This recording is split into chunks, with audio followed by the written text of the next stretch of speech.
नमस्कार दोस्तों। Bad banks की बात बजट में हुई है। बैड बैंक्स आखिर है क्या? क्योंकि दोस्तों देखिए, मैंने आप लोगों के लिए एक वीडियो बनाई थी जिसमें मैंने आप लोगों को बताया था कि बैंकों पे काफ़ी बड़ा खतरा मंडरा रहा है।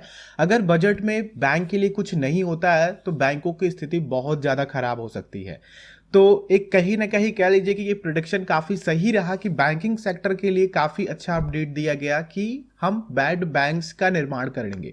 जैसा कि निर्मला सीतारमण जी ने कहा कि बैड बैंक्स लाए जाएंगे। अभी इसकी पूरी डिटेल नहीं बताई गई है कि कब बैड बैंक्स स्थापित होंगे, किस किस तरह के एएमसीज गठित होंगे इसके लिए। ये सब कुछ आनी डिटेल बाकी है, लेकिन इसको देख करके आप लोग अगर मार्केट की तरफ जाते हैं, इक्विटी की तरफ जाते हैं, तो उसमें काफ़ी ज़्यादा उछाल देखने को मिल रहा है। ऑलमोस्ट सभी बैंकिंग स्टॉक 5% से ऊपर थे बजट वाले दिन 1 फरवरी के, जब ये अनाउंसमेंट हुई थी।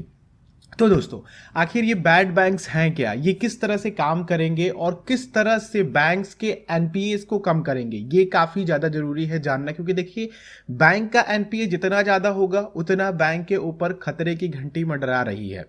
ठीक है, तो इसी चीज को लेकर के मैंने आप लोगों को कहा था, आरबीआई की एफएसआर रिपोर्ट के मुताबिक मैंने बताया था कि आरबीआई ने किस तरह के प्रोडिक्शन लगाए हैं। एसबीआई जैसे बड़े बड़े बैंक्स दोस्तों उसमें शामिल है। सबसे ज्यादा एनपीए आप लोगों को पता होगा तो एसबीआई का है, प्राइवेट सेक्टर में यस बैंक का है, आईडीबीआई। ये सारे बैंक जो हैं इनके पास काफी ज्यादा एनपीए पड़ा हुआ है, खराब एसेट पड़े हुए हैं।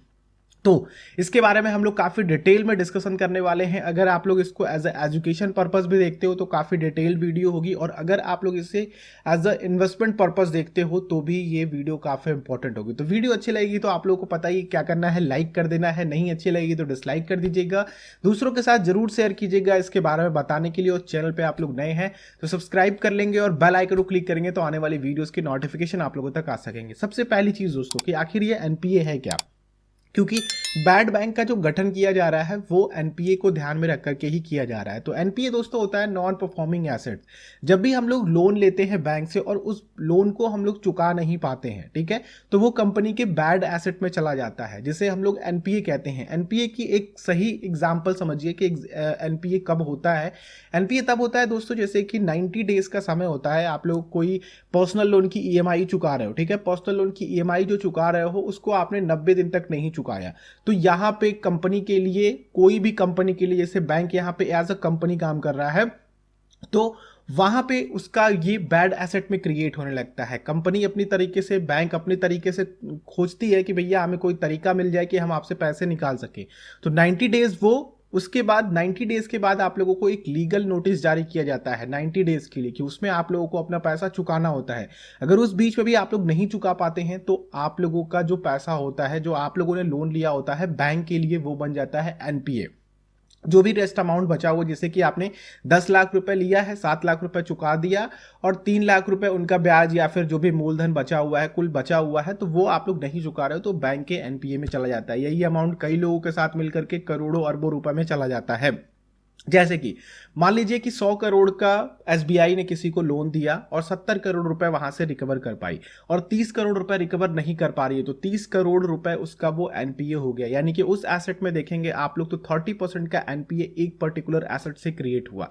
तो इस तरह से बैंकों के ऊपर खतरा मंडरा रहा था दोस्तों। और जिस तरह से एनपीए ज्यादा बढ़ता है फिर आरबीआई उनके ट्रांजेक्शन पे रोक लगाती है, जैसे कि पीएमसी में हुआ, यस बैंक में भी ट्रांजेक्शन पे रोक लगी। ऐसे बड़े बड़े बैंकों के साथ ऐसा हो चुका है कि आप लोग महीने में, एक दिन में इससे ज्यादा का ट्रांजैक्शन नहीं कर सकते। अब आप लोगों को पैसे की जरूरत पड़ी मान लीजिए अचानक से, तो आप लोग उन पैसों को विड्रॉ नहीं कर सकते। भले ही आप लोगों का पैसा वहां पे सुरक्षित है, लेकिन आप लोग उसे विड्रॉ नहीं कर सकते हैं। तो एनपीए काफी बड़ा कह लीजिए कि टांग तोड़ने वाली चीज है बैंकों के लिए। तो इस चीज को लेकर के दोस्तों इसका समाधान लाया गया है। जैसा कि मैंने आप लोगों को वीडियो में ही बताया था, शुरुआत में ही मैंने आप लोगों को कहा कि आप लोगों से मैंने डिस्कशन करी थी कि एनपीए किस तरह से बैंकों को लेकर डूब सकता है। आप लोग जा करके वीडियो देख सकते हो वाली, मैं नीचे वीडियो को डिस्क्रिप्शन में या फिर आई बटन पे आप लोगों को वो लिंक मिल जाएगी।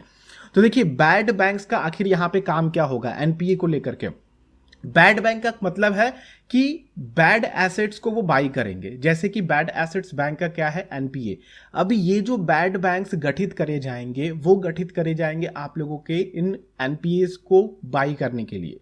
अब यहाँ पे बैड बैंक्स का फायदा कहाँ से होगा? देखिए बैड बैंक्स का जो फायदा होगा यहाँ पे, जैसे कि मान लीजिए 30 करोड़ रुपए मैंने एसबीआई का आप लोगों को एग्जांपल बताया, तो वो एनपीए 30 करोड़ रुपए एनपीए मान लीजिए कि बैड बैंक्स 20 करोड़ में या फिर 25 करोड़ में इस तरह के डिस्काउंट अमाउंट पे उनसे वो एनपीए ले लेता है।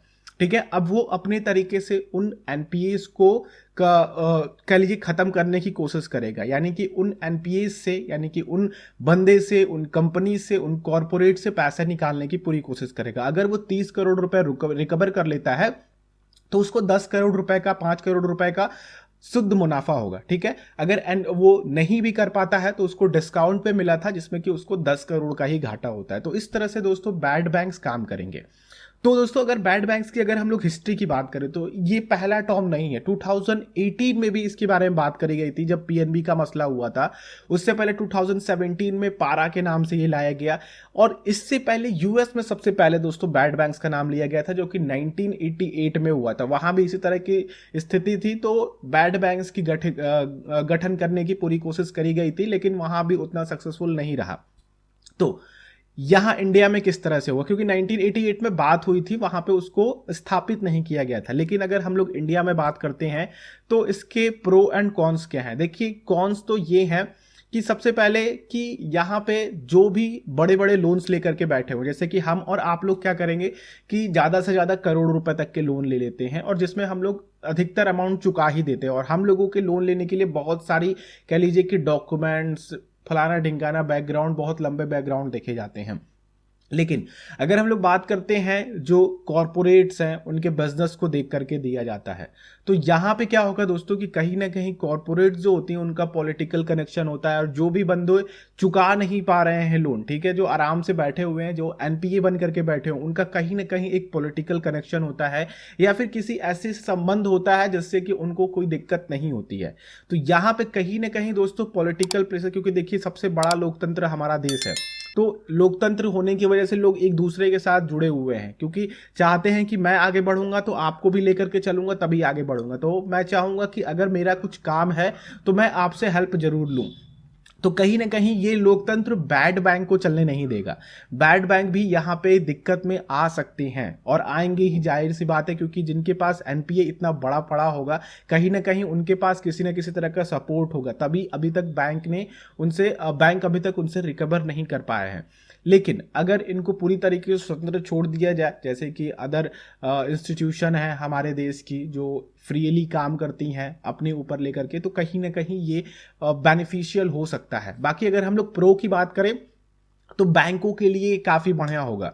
बैंकों के लिए किस तरह से बढ़िया होगा दोस्तों? देखिए बैंक के जो अब एनपीएज हैं, भले ही बैंक्स को थोड़े बहुत डिस्काउंट पे दे करके उनको बेचना पड़े तो उनको किसी तरह का ज्यादा घाटा नहीं होगा। अगर आप लोग लॉन्ग टर्म्स के लोन्स देखते हो, जैसे कि होम लोन हो गए या फिर कार लोन हो गए, तो उनमें उनका ऑलमोस्ट रिकवर हो जाता है जो भी उनका मूलधन होता है, जो भी ईएमआईज गई हुई है। अगर हम लोग रिटेल बायर्स की बात करते हैं, रिटेल जो लोन लेते हैं हम जैसे लोग, तो ऑलमोस्ट वो मूलधन तो चुका ही देते हैं, इंटरेस्ट वो धीरे धीरे लेते रहते हैं। तो वहां पे दोस्तों बैंकों के लिए काफी बेनिफिशियल है। बैंकिंग सेक्टर पे हमारा काफी ज्यादा भरोसा होगा, क्योंकि आप लोगों ने देखा है कि बैंकिंग सेक्टर किस तरह से आप लोगों के बजट के ये अनाउंसमेंट के बाद ही ऑलमोस्ट, अगर आप लोग देखते हो, बैंक निफ्टी ने ऑलमोस्ट अपना हाई बनाया। तो कुल मिला जुला करके देखा जाए तो क्या होगा क्या नहीं होगा अभी इसके बारे में तो पूरी डिटेल नहीं आई है, लेकिन केवल इस खबर से कि बैड बैंक्स की स्थापना करी जाएगी। यहाँ पे दो तरीके के बैड बैंक्स के लिए एएमसीज क्रिएट करी जाएंगी, एक कह लीजिए कि नेशनल एसेट मैनेजमेंट कंपनी के लिए और वहीं पे प्राइवेट एसेट मैनेजमेंट कंपनी के लिए एएमसी और पीएमसी, इस तरह की दो एएमसीज का गठन किया जाएगा। ये आरबीआई ने सुझाव दिया था गवर्नमेंट को। अब देखिए कि क्या होता है, अब वो हम लोगों के सामने आएगा। बाकी चैनल के साथ आप लोग बने रहेंगे तो मैं आप लोगों को पूरी डिटेल देता रहूंगा। तो अगर आप लोगों का कोई क्वेश्चन हो या फिर कोई सजेशन हो या फिर आप लोगों को इसके बारे में प्रो या कॉन्स लगते हैं तो नीचे कॉमेंट करके अपना जरूर बताइए। आप लोग मुझे इंस्टाग्राम पे भी फॉलो कर सकते हैं, @the rate the Ravikant Yadav search कीजिएगा, वहां मैं आप लोगों को मिल जाऊंगा। ये वीडियो आप लोगों को अच्छी लगी हो तो लाइक कीजिएगा, दूसरों के साथ जरूर शेयर कीजिएगा। अगर आप लोगों को लगता है कि उनकी ये मदद कर सकता है, चैनल पे आप लोग नए हैं तो सब्सक्राइब कर लें और बेल आइकन को क्लिक करेंगे तो आने वाली हर एक वीडियोस के नोटिफिकेशन आ सकेंगे। हम लोग नेक्स्ट वीडियो में मिलते हैं। आप लोगों का दिन शुभ हो। जय हिंद।